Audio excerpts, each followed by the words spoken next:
So please welcome our caffeine expert and local author, Danielle Robertson. Thank you everyone for showing up on a Tuesday night. I'm glad it wasn't snowing. I was worried that that would make this an empty room, but you're here and I'm really grateful for that. I've always loved reading and I've always loved libraries, so it really is an honor for me to be here speaking to you, and especially because it's about something that I am so passionate about, which is caffeine. So some of you might be here despite the skepticism. There we go. So you might be thinking, I'm already pretty good at drinking caffeine, but we'll see what she has to say. So here's an example of some of the things that we'll be talking about tonight and why I will be saying that I'm going to teach you to drink caffeine like an expert or like a scientist. So in a research study with sleep-deprived truck drivers and sleep-deprived Air Force pilots, they actually did better with less caffeine, which is kind of weird because you're thinking if you're sleep-deprived, you're going to need way more caffeine than usual, right? But what happens is there's a peak where you actually get your peak of performance, and if you go past that, you do worse. So if you think about that for a second, it starts to make sense, right? At a certain point, you become overstimulated. You become anxious and jittery. And so you actually do worse than if you had just stopped at a certain point. So what I do is I help people find their sweet spot. I help people find how much caffeine they need in a given situation so that it's just enough where they're enjoying the benefits of caffeine, but not so much that they start getting the side effects. So this behavior that we see with caffeine is something called the Nurse Godson Law. I like to call it the Barks Doggy Law because I'm a huge dog person, and if I'm bored or tired or maybe feeling a little bit down, like, it's snowing again, when am I going to see the sun? A cute little doggy will perk me up just a little bit. Oh, it's so cute, a little doggy. And maybe a few more doggies surrounding me and I can pet all of them is great.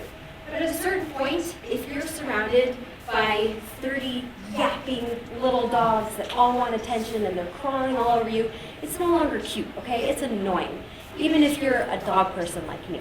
So I call this the Barks Doggy Law, because at a certain point, way too many barks, way too many doggies, and you've passed your sweet spot here. So, like I said, this curve, this little trick here, is part of the science that I'll be teaching you tonight to help you drink caffeine like an expert. Okay, so I've been pretty interested in caffeine for a very long time. And some of you may not realize this, but the last 30 years have been really fascinating for the world of caffeine. And think about that for a second. People have been drinking caffeine for ages, right? But the last 30 years, we've really seen some interesting things happening in the world of caffeine. And to walk you through some of those changes that I find interesting, I mean, I'm a science nerd, so maybe you won't find it as interesting as I do, but I'll walk you through some of the big milestones that have happened in the last 30 years to give context to how we got where we are today. So I'd like to start with what I call the good old days, also known as my childhood. So when I was a very, very little kid, my mom often juggled multiple jobs. And she was a single mom, and I didn't know any better. I thought that was normal. I thought everyone's mom had a day job and a night job. I thought that was normal. But the older I got, the more I realized that she was really working a lot harder than some of my friends' parents. And she was working a lot more hours than what other people tend to work. And I grew to respect that. I grew to admire that, how many things that she could juggle. And I think that really shaped my behavior as I got older because I wanted to be like her and I wanted to juggle as many things as I could. Which is one of the reasons I'm here, like 8 months pregnant. I tend to try and be a superhero and do everything, and I learned that from my mom. So when I was a child, one of the ways my mom was able to do that, to juggle her day job and her night job, and being a single parent who's a kid like me, is Mountain Dew. So, does anybody know how much caffeine is in a can of Mountain Dew? 55 milligrams. That's pretty close. So let's compare it to an average cup of coffee. First of all, which do you think has more, the Mountain Dew or the coffee? Mountain Dew.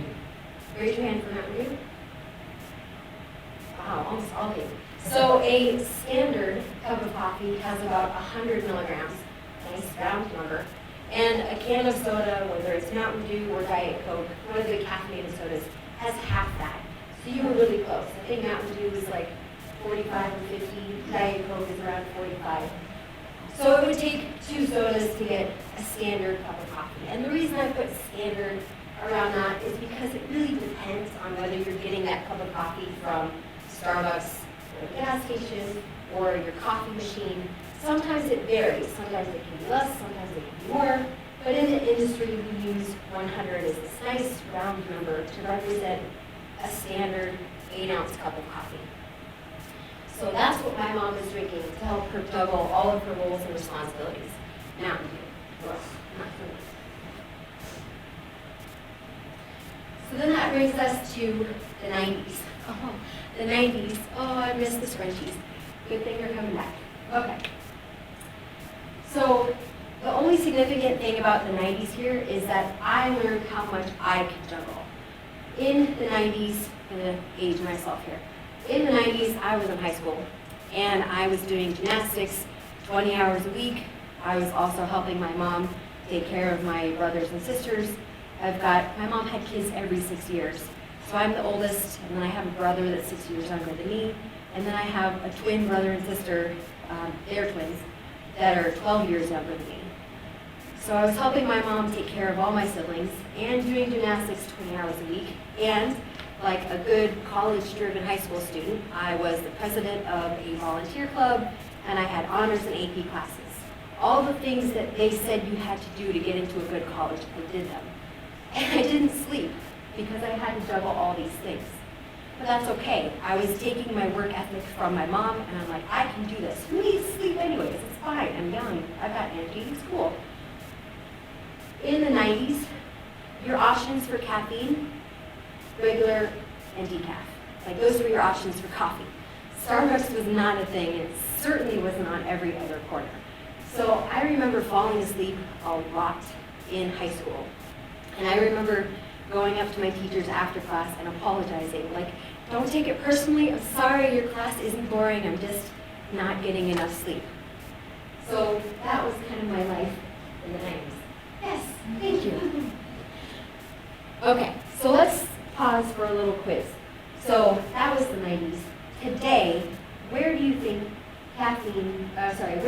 teens today get most of their caffeine? So in other words, if I had 10 teenagers up here, Lord help us, if I had 10 teenagers up here, where do you think most of them get their caffeine? Is it coffee, tea, energy drinks, or soda? Shout out which one you think is the most. Soda? Energy drinks? Sometimes coffee. I mean, Starbucks coffee. I've seen a lot of people with that. Yeah, it's very trendy, right? Right, yes. Yes. So actually, soda is the predominant source of caffeine. So if I had 10 teenagers up here, aged 13 to 17, 8 of them get their caffeine from sodas like Mountain Dew or Diet Coke or other caffeinated soda. 5 of them get their caffeine from tea, and there's lots of different tea drinks that you can see in Meyer, and, so there's plenty of access to tea. 3 of those 10 get their caffeine from coffee, and only 1 out of 10 gets their caffeine from energy drinks. And this is really surprising because you'd assume from some of the headlines that teenagers are dropping dead left and right from energy drinks. But if you look at the big picture, and these results are based on a survey of over 45,000 people modeled after the population of the US. So this is the best data we have about how people are getting their caffeine. And this is surprising, but this is found in a few other studies, everyone agrees that actually not a lot of people get their caffeine from energy drinks. Teens mostly get it from soda. Okay. So, two magical things happened in 2003. Again, like I said, I'm going to date myself. So in 2003, two magical things happened. The first magical thing, I was accepted to the University of California, San Diego, to study biochemistry, which is how your body turns food into energy. The other magical thing that happened in 2003 is it was the beginning of what we now call the energy drink boom. So before 2003, you had Red Bull. That was really the only energy drink that was really only available in bars. But in 2003, you had the big three, Red Bull, Monster, and Rockstar. They had just entered US markets, and they were selling like crazy. And in the next 2 years, between 2003 and 2005, 500 other energy drinks came along. And they all looked the same. They all looked like Red Bull, Monster, and Rockstar. Energy drinks are pretty controversial today, but you can imagine how controversial they were back in 2003. When they were brand new, and people didn't know what was in them or what would happen if you drank one. And so in the headlines, most of the doctors and dietitians were saying, one Red Bull could kill you. And as a biochemistry college student, I was drinking energy drinks. Like, I'm fine. Like, I don't know what you're talking about. I'm still alive. Maybe people just need more data. Like any good scientist, I decided I would study energy drinks and figure out what was really happening. In 2003, I was a full-time college student, and like my mom, I had not one, but 2 jobs on top of my full-time studies. So still wasn't really getting that much sleep, but I was using caffeine a lot to help me juggle everything. And so I was not just drinking it, I was also learning about it. Learning as much as I could about what caffeine does to the body and what all the other energy drink ingredients do. Okay, go ahead.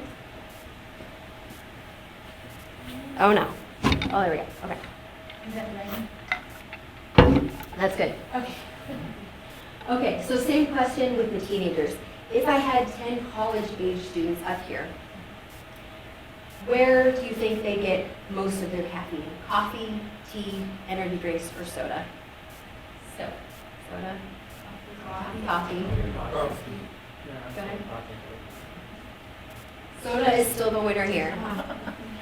7 out of 10 college-age students, so this is 18 to 24, get their caffeine from soda. Then about an even number, about half of these 10, get their caffeine from tea and from coffee. And I should have mentioned this before, obviously this adds up to more than 10, but these 10 students are drinking more than one thing, right? And then again, only about 1 in 10 of these college students gets their caffeine from energy drinks.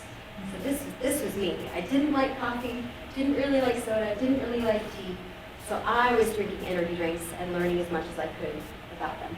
Okay? And so this is what I like to refer to as my first baby, because it took 10 years of labor to produce this book, which you can actually get in the library here. So I'll pass this around. Really gently. This is my baby. So my goal when I was in college and people were asking all these questions about energy drinks, what's in them? Does taurine really come from bull sperm? How many energy drinks is it going to take to kill me? Why can't people just drink coffee? All those questions I tried to answer in this book. And my goal was not to convince people that energy drinks are great, because they aren't, or that everyone should drink them, because I don't believe that. My goal was to help people see energy drinks the way I did, through my green eyes, which is why my company is called GreenEyedGuide. I wanted people to be able to make decisions for themselves based on facts and not fear.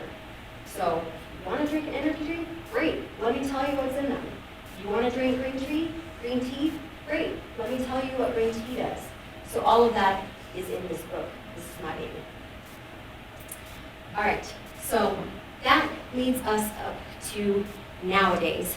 So in this time, between 2003, energy drink boom, and now, 2020, we've had quite the evolution of energy drinks. So when we first started in 2003, like I said, everything looked, well, even this. Go ahead, skip the next slide. Everything looked the same. All of the energy drinks looked like the big three, like Red Bull, Monster, and Rockstar, which still, to this day, are the top 3 selling energy drinks in the US. But we've had an evolution of caffeinated beverages, which brings me to this next quiz. So here are some of the coffee beverages that you can get now in 2020. And I want to play a game, which one you think has more caffeine. So this is our standard cup of coffee that we talked about in the beginning with 100 milligrams. Just going to give you that. You know one of them right now. But of these 4, which do you think has the most caffeine per container? Like if you drank the whole thing, which has the most caffeine? Cold brew?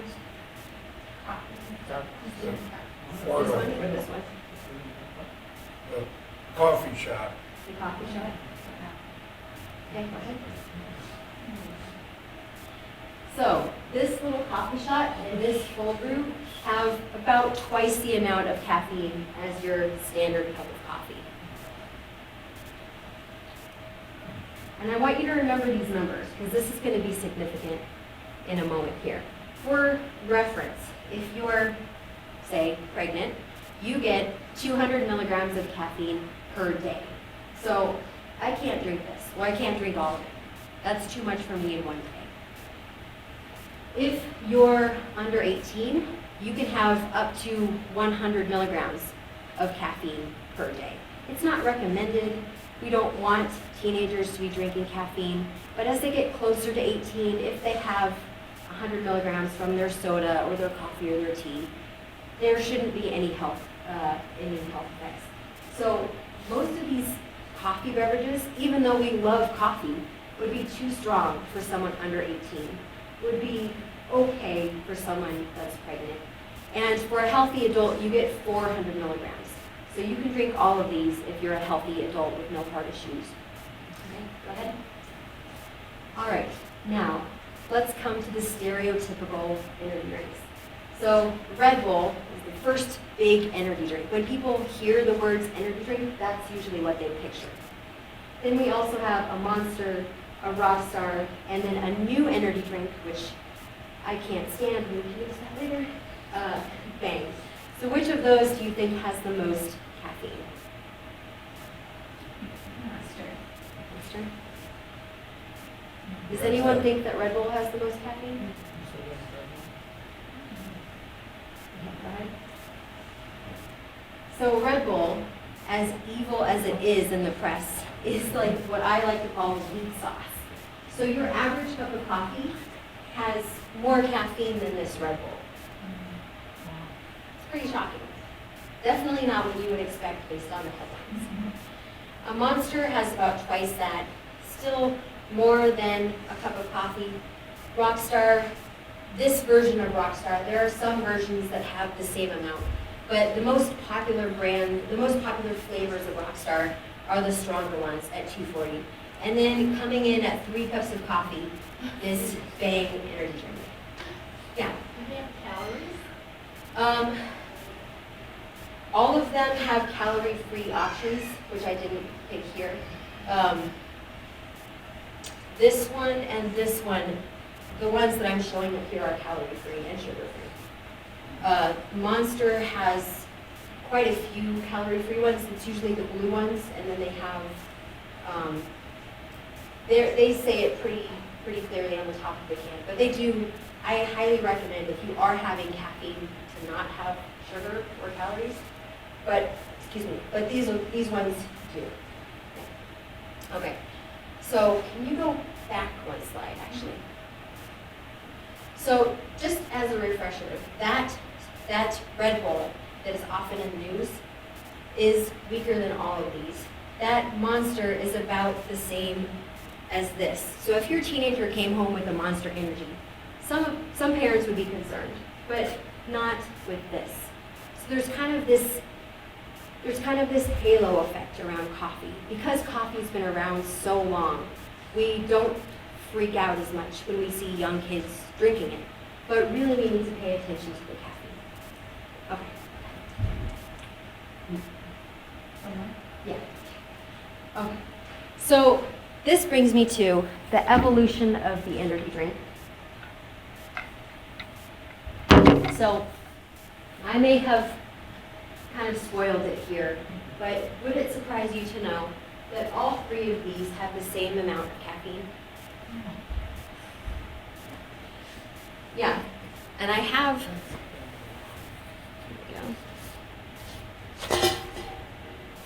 so I'll pass these around too. So like I said, if you saw a little kid walking around with this, you probably wouldn't freak out. Or this, probably wouldn't freak out. Red Bull, you'd be like, oh no, that kid's gonna die. And this is why I do what I do, because I want to help people. To borrow a popular pun, I don't want people to judge a book by its cover, right? That's crazy. So with the evolution of the energy drink, with the changes in the world of caffeinated beverages, from the beginning of 2003 where we had the energy drink boom to now, we've had quite a lot of things come into the marketplace that don't look like energy drinks, like these two here, and then I'm going to pass these around as well.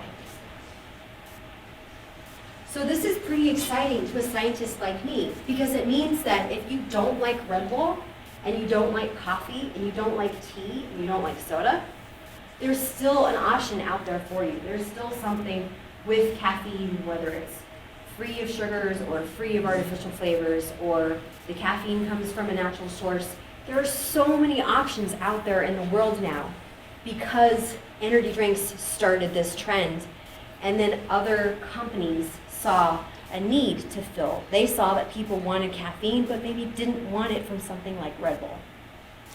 And so it's fascinating to me to watch us evolve from something so stereotypical and scary to something that kind of looks like juice, to the point where a major soda company is like, oh shit, we better make an energy drink because we're losing money to these things.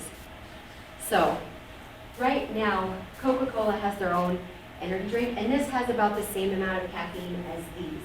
And their goal is, we want to provide something that has the same buzz as a Red Bull, but for people that don't like the taste of a Red Bull. So this is where we are now. There are so many different beverages out there. Some of them I call energy drinks in disguise because they don't look like energy drinks, but you can still have the same caffeine kick. Okay. All right, now to the good part. How to drink caffeine like a scientist.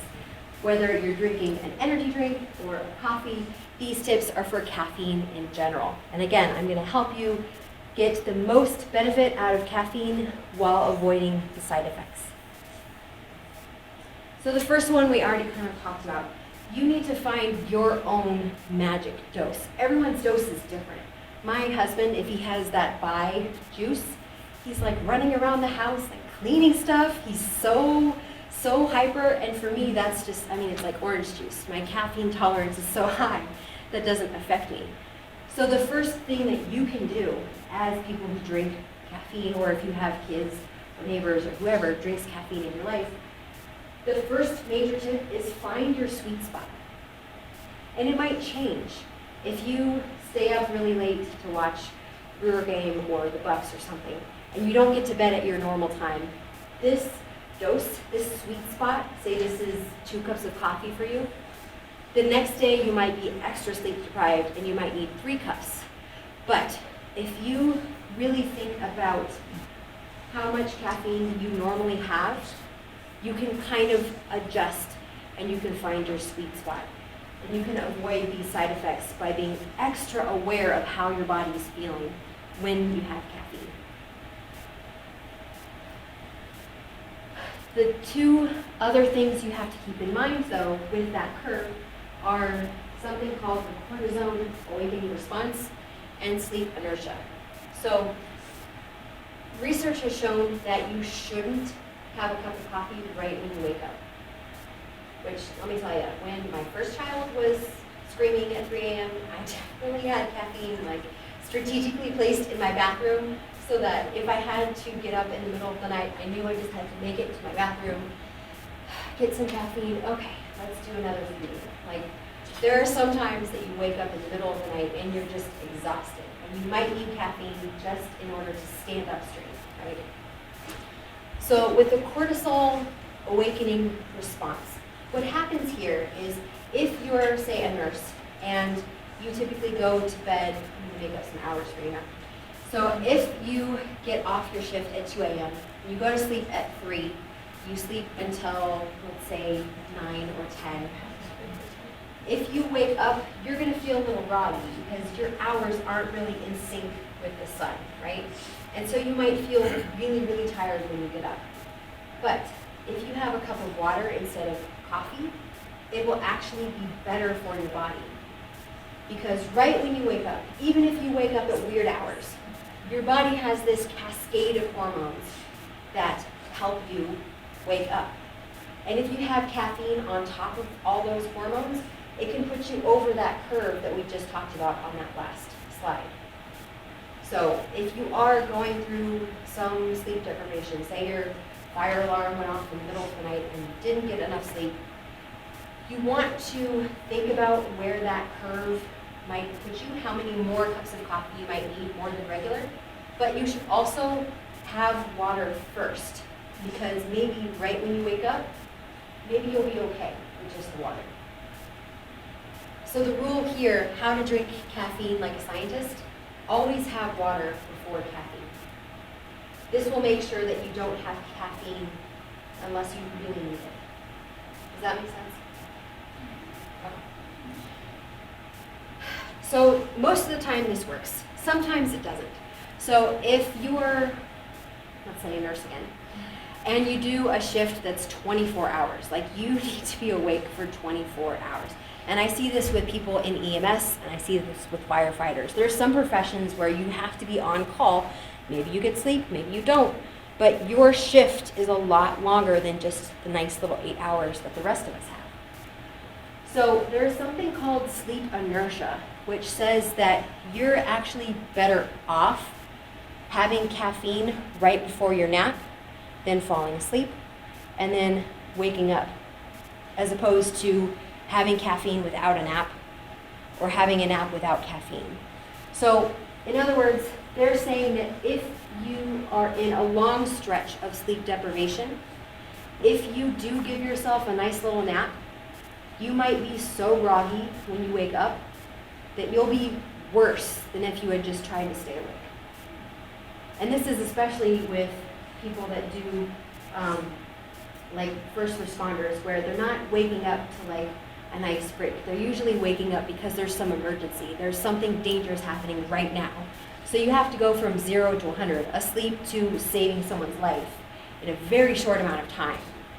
And so in order to help you not be so groggy right when you wake up, if you have caffeine right before your nap, you'll actually wake up more alert than if you just had the nap or if you just had the caffeine without a nap. So you actually need both, which is counterintuitive, right? Because you think, all right, well, the caffeine's gonna keep me up. Caffeine takes a while to kick in. So if you have it right before your nap, then by the time it kicks in, your nap will be done and you'll wake up ready to go and less likely to kill someone right when you wake up. So that's how you beat sleep inertia. So in this case, this person was taking a nap, they didn't have their caffeine, and even though they're supposed to be awake, their body's like, no, I'm sleeping, right? So that's where the term comes from. Okay, go ahead. Okay, your next tip. You have to know the caffeine content. So we've talked about that hump, finding your sweet spot. We've talked about having water first, right when you wake up. We've talked about sleep inertia, having caffeine right before your nap. All of that works better if you know exactly how much caffeine you're consuming, because then you can do the math, right? You can figure out where you are on that curve. All right, I had 200 milligrams, that's 2 cups of coffee, so I'm here, I'm sleep deprived, I should have another cup of coffee before my nap, but coffee is fine, the Rockstar is too much. You have to know the amounts of caffeine to do all those tips that we've talked about. So there's a website that I love called caffeineinformer.com, and they have the world's largest database of caffeinated beverages and food and medicine. If it has caffeine in it, it's in their database. So you can use this website to help you figure out how much caffeine is in whatever you're drinking. And this is important because energy drinks almost always have the amount of caffeine on their label. Coffee almost never does. So if you get your caffeine in the form of coffee or tea, you might need some extra help from Google or from Caffeine Informer to figure out how much is in whatever you're about to drink. And again, a healthy adult can have 400 milligrams of caffeine. So you can see what that looks like, whether you're drinking soda, or Red Bull, or espresso shots, or one giant coffee from Starbucks. You can see what that looks like. This is how much you can have in one day. And the other part of that tip, know the caffeine content. Pay more attention to the amount of caffeine versus what it looks like.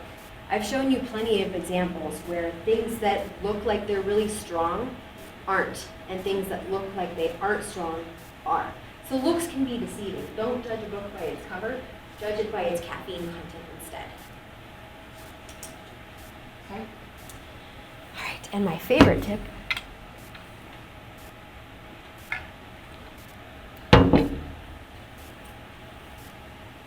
So all of these tips build on each other, right? The curve, the sleep inertia, having water first, all of that helps you maximize caffeine's benefits while minimizing the side effects.